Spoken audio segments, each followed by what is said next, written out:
በአንድ የቤተሰብ የዘር ሐረግ ውስጥ ተመሳሳይ የሆኑ ድርጊቶች፣ ተመሳሳይ የሆኑ ነገሮች ሲከሰቱ ማየት የተለመደ ነው። የብዙዎችም ጥያቄ ይህ ነው።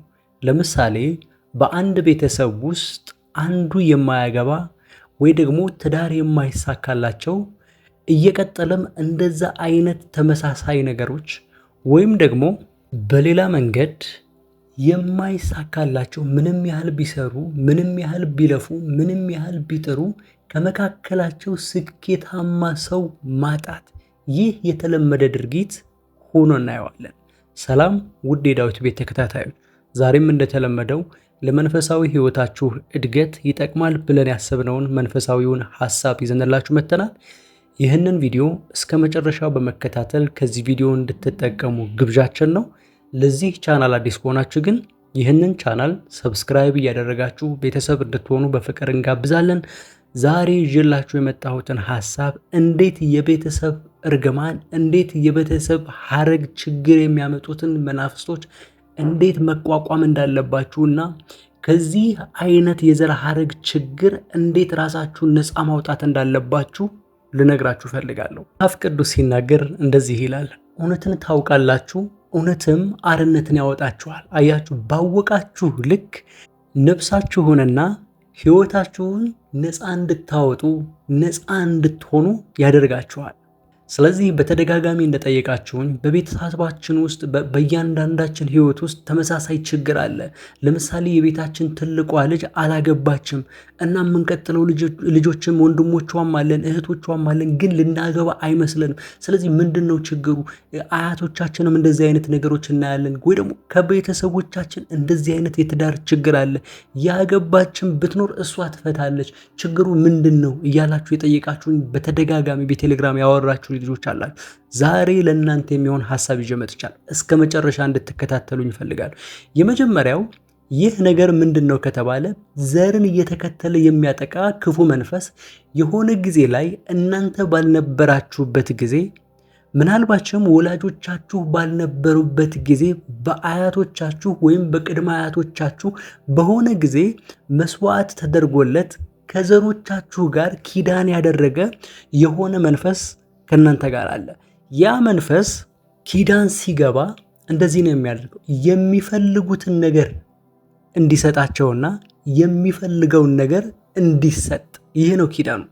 አያችሁ፣ አያቶቻችሁ ሊሆኑ ይችላሉ፣ ወይ ደግሞ የዘር ሐረጋችሁ ላይ የሆነ ሰው እንደዚህ ያደርግና እየቀጠለ ሲሄድ ይህንን ታሪክ ማንም የሚያውቅ የለም፣ ወይም ደግሞ ከዚህ ልማድ ሁሉ ሰው ፈቀቅ ይልና ያንን ለዛ መንፈስ ወይ ደግሞ ለዛ ስፒሪት ሊያደርግ የሚገባውን ነገር ይተወዋል።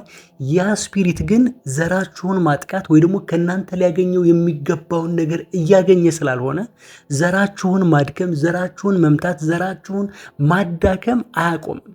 አያችሁ፣ ይህ የዛር መንፈስ ሊሆን ይችላል፣ ወይም ደግሞ እዚህ ቪዲዮ ላይ ስማቸውን ልጠቅሳቸው የማልፈልግ የተለያዩ የመናፍስት አይነቶች ሊሆኑ ይችላሉ።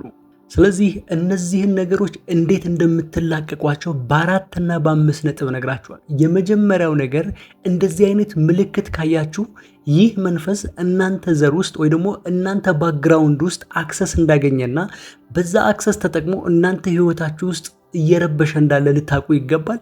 ማድረግ ያለባችሁ የመጀመሪያው ነገር ኪዳንን ማፍረስ። አያችሁ፣ ወላጆቻችሁ ወይ ደግሞ አያቶቻችሁ ቅድመ አያቶቻችሁ የሆነ ሳምበዲ ያደረገው ኪዳን እናንተ ገፈት ቀማሽ ሆናችሁ፣ እናንተ መከራውንና ሰለባውን ቀማሽ ሆናችሁ እየቀጠላችሁ ከሆነ የግድ አንድ ሰው ከዘራችሁ ያንን ኪዳን ሊያፈርሰው ይገባል፣ ወይም ደግሞ እናንተ ልታፈርሱት ይገባል። ልክ በሐዋርያት ሥራ ምዕራፍ 19 ከቁጥር 19 ልክ እንደሚናገረው እንደዚህ ይላል፣ ከአስማተኞችም ብዙዎች መጽሐፋቸውን ሰብስበው በሰው ሁሉ ፊት አቃጠሉት፣ ዋጋውም ቢታሰብ 50,000 ብር ሆኖ ተገኘ ይላል። አያችሁ፣ የሆነ ጊዜ በሰራሁት ቪዲዮ ላይ እናንተ ቤት ውስጥ ያለ የየትኛውም መንፈስ የሚገለገልበት ወይ ልብስ ሊሆን ይችላል፣ ወይም ደግሞ መጽሐፍ ሊሆን ይችላል፣ ወይም ደግሞ የሆኑ ስዕል ሊሆኑ ይችላሉ። እነዚህ ተሰብስበው እስካልተቃጠሉ ድረስ፣ ከቤታችሁ እስካልወጡ ድረስ ያ ኪዳን ማኒፌስት የሚያደርግበት ነገር ቤታችሁ ውስጥ አለ ማለት ነው። እዚህ የመጀመሪያው ሊሆን የሚገባው የጽዳት ዘመቻ። ቤታችሁ ውስጥ ምን አለ? ቤታችሁ ውስጥ የተቀመጠ ምን አለ? የአያቶቻችሁ ማስታወሻ ሊመስላችሁ ይችላል። የአያቶቻችሁ ስጦታ ሊመስላችሁ ይችላል። አያችሁ፣ ለእናንተ ቀለበት ሊመስላችሁ ይችላል። ለእናንተ ጌጥ ሊመስላችሁ ይችላል። አያችሁ፣ በመጽሐፈ መሳፍንት ምዕራፍ 6 ላይ እግዚአብሔር አምላክ በመልአኩ አድርጎ ለጌዲዮን የተናገረውን ነገር ልንገራችሁ። በቁጥር 25 እንደዚህ ይላል፣ እግዚአብሔርም በዚያ ሌሊት የአባትህን በሬ 7 ዓመት የሆነው ሁለተኛውንም በሬ ውሰድ፣ የአባትህ የሆነውንም የበዓል መሠዊያ አፍርስ፣ በእርሱም ዙሪያ ያለውን የማምለኪያ አጸድ ቁረጥ። አያችሁ፣ በዓል የሚባል የሆነ ጣዖት ነበረ የጌዲዮን አባት ያመልከው የነበረ። ዳትስ ዋይ ነበረ በእስራኤላውያን ላይ ታላቅ ውድቀትና ታላቅ ፌለሪቲ የመጣው። ስለዚህ እግዚአብሔር አምላክ ነፃ ሊያወጣችሁ ሲፈልግ ቀድሞ የሚያደርገው መሠዊያዎች እንዲፈርሱና ከሆኑ አማልክት ጋር ያላችሁን ኪዳን እንድትቆራርጡ ያደርጋል። እግዚአብሔር አምላክ እስራኤላውያን ከግብፅ ከማውጣቱ በፊት እንደዚህ ያለ፣ በግብፅ አማልክት ላይ ፈርጃለሁ አለ። አያችሁ፣ በአማልክቱ በጣዖታቱ ላይ እኔ ፈርጃለሁ፣ እናንተ አሁን ነፃ ትወጣላችሁ። ስለዚህ እግዚአብሔር አምላክ እንደገና በፈቃዳችሁ የተጣበቃችኋቸው የሆኑ ስፒሪቶች ካሉ ወይም ደግሞ ሳታውቁ ኮንሽስ ካለመሆናችሁ የተነሳ የተቀራረባችኋቸው መናፍስቶች ካሉ የግድ ልትለያዩ ይገባል። ይህ የመጀመሪያው ነው። ሁለተኛው እንደገና ኪዳን ማድረግ። የመጀመሪያው ኪዳን እንዳፈረሳችሁ ከአምላካችሁ ጋር የግድ ኪዳን ልትገቡ ይገባል። ኪዳን የሚፈርሰው በኪዳን ስለሆነ አያችሁ፣ ጌታችን ኢየሱስ ክርስቶስ በቀራንዮ መስቀል ላይ ከመሰቀሉ በነበረችው የመጀመሪያዋ ቀን ሐዋርያትን ሰብስቦ እንደዚህ ያላችሁ፣ እንኩ ይህ ስለ ዓለም ኃጢአት የሚቆረሰው የአዲሱ ኪዳን ሥጋዬ ነው፣ እንኩ ይሄንንም ጠጡ፣ ስለ ዓለም ኃጢአት ሁሉ የሚፈሰው የአዲሱ ኪዳን ደሜ ነው። አያችሁ፣ የግድ ከሆነ ኪዳን ከኃጢአት ኪዳን ወይ ደግሞ ከጠላት አገዛዝ ልናመልጥ ከሆነ የግድ ኪዳን ያስፈልገናል። በመጽሐፍ ቅዱስ ታሪክ ውስጥ እግዚአብሔር አምላክ ከተለያዩ ሰዎች ጋር ሊጠብቃቸው ሲፈልግ ኪዳን ያደርጋል። ከኖህ ጋር ኪዳን ገብቷል እግዚአብሔር፣ ከአብርሃም ጋር ኪዳን ገብቷል እግዚአብሔር፣ ከእስራኤላውያን ጋር እንደገና በሙሴ አማካኝነት ኪዳን ገብቷል እግዚአብሔር። ስለዚህ እናንተም ወደ እግዚአብሔር ኪዳን በልጁ በክርስቶስ ኢየሱስ ወደ ተደረገው ወደ ሕያው ኪዳን ልትገቡ ይገባል። እኔ ኃጢአተኛ ነኝ፣ እኔ በደለኛ ነኝ፣ አሁን ልታድነኝና አሁን ካንተ ጋር ልኖር፣ እንደ አዲስ ልትወልደኝ፣ አሮጌው ማንነቴን ሁሉ ገፈህ አዲስ ፍጥረት ልታደርገኝ ራሴን ላንተ ሰጥቻለሁ፣ አድነኝ፣ እኔ ኃጢአተኛና በደለኛ ነኝ እያላችሁ በፊቱ እየተናዘዛችሁ በልጁ በኢየሱስ ክርስቶስ ደም እንድትነጹና እንደገና በኪዳኑ ውስጥ እንድትኖሩ የሚያደርጋችሁን ኃያል የሆነ ኪዳን ከጌታ ከእግዚአብሔር ጋር ልታደርጉ ይገባል።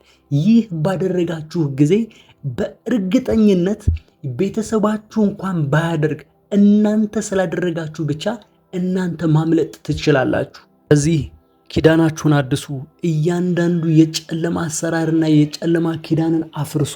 ከዛ እንደገና መሠዊያዎችን አፍርሱ። ልክ በመጽሐፈ መሳፍንት፣ በመጽሐፈ ነገሥት፣ በመጽሐፈ ዜና መዋዕል ላይ ተጽፎ እንዳለው የሚጨቁናቸውን ጨቋኝ ከመምጣቱ በፊት የሚያደርጓቸው ወይ ደግሞ ወላጆቻቸው የሚያደርጓቸው ኪዳኖች ወሳኞች እንደነበሩና እግዚአብሔር እንደገና ወደ እስራኤል ልጆች ሊመጣ ሲፈልግ አንድ የሚያደርገው ነገር ነበረ።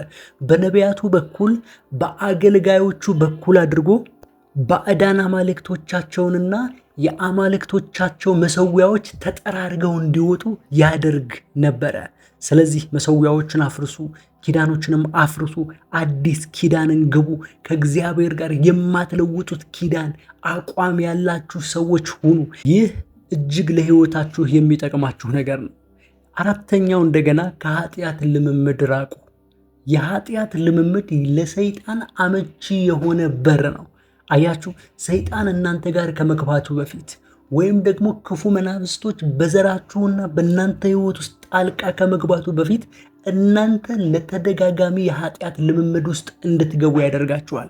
አያችሁ፣ ምንም እንኳን ኪዳን ቢኖራችሁ፣ ምንም እንኳን እነዛ ኪዳኖች ብታፈርሱ፣ ምንም እንኳን መሠዊያዎች ብታፈርሱ፣ ደግማችሁ ተመልሳችሁ በኃጢአት ልምምድ ውስጥ የምትገቡ ከሆነ መጽሐፍ ቅዱስ ሲናገር እንደዚህ ይላል፣ ለጠላት ወይም ደግሞ ለዲያብሎስ እድል ፈንታ አትስጡት ይላል።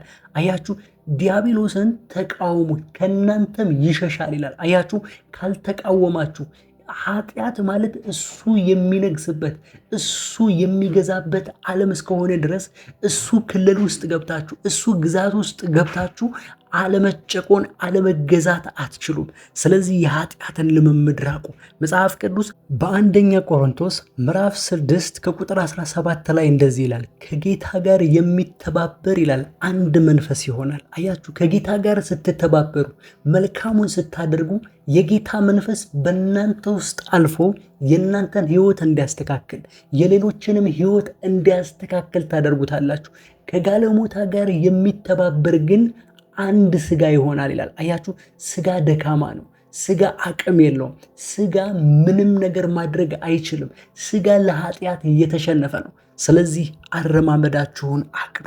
የመጨረሻው ደግሞ የእምነት ህይወትን ተለማመዱ። መጽሐፍ ቅዱስ እንደዚህ ይላል፣ ጻድቅ በእምነት በህይወት ይኖራል ይላል። ዕንባቆም ምዕራፍ 2 ከቁጥር 4 ላይ አያችሁ፣ እናንተ ውስጥ ኪዳን ካለ፣ እናንተ ውስጥ የኃጢአት ልምምድ ከሌለ፣ እናንተ ውስጥ የእግዚአብሔር መንፈስ ካለ ሁል ጊዜ በምትኖሩበት ጊዜ የእምነትን ህይወት መለማመድ የግድ ይላችኋል። አያችሁ፣ የእምነት ህይወት ማለት ቤታችሁን ዘግታችሁ በጸሎት መቆየት፣ የእግዚአብሔር ቃል በመተማመን ማወጅ፣ የእግዚአብሔርን ቃል ተስፋ ማድረግ፣ እግዚአብሔር አሁን በነገሬ ጣልቃ ይገባል እያላችሁ ጾም ጸሎትን መያዝ፣ ይህ የእምነት ህይወት ማለት ነው።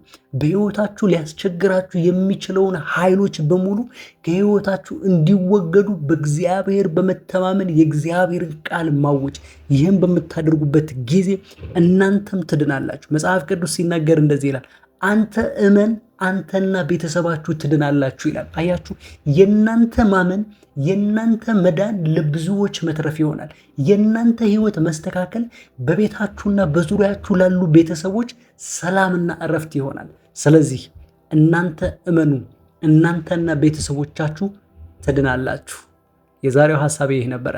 እስከ መጨረሻው ከኔ ጋር ስለነበራችሁ አመሰግናለሁ። ይህ ቪዲዮ ከጠቀማችሁ ላይክ፣ ሸር ማድረግ እንዳትረሱ። ለዚህ ቻናል አዲስ ከሆናችሁ ግን ይህንን ቻናል ሰብስክራይብ እያደረጋችሁ ቤተሰብ እንድትሆኑ በፍቅር ጋብዛለሁ። በሚቀጥለው ቪዲዮ እስክንገናኝ ድረስ የእግዚአብሔር ሰላም ከእናንተ ጋር ይሁን። ሰላም።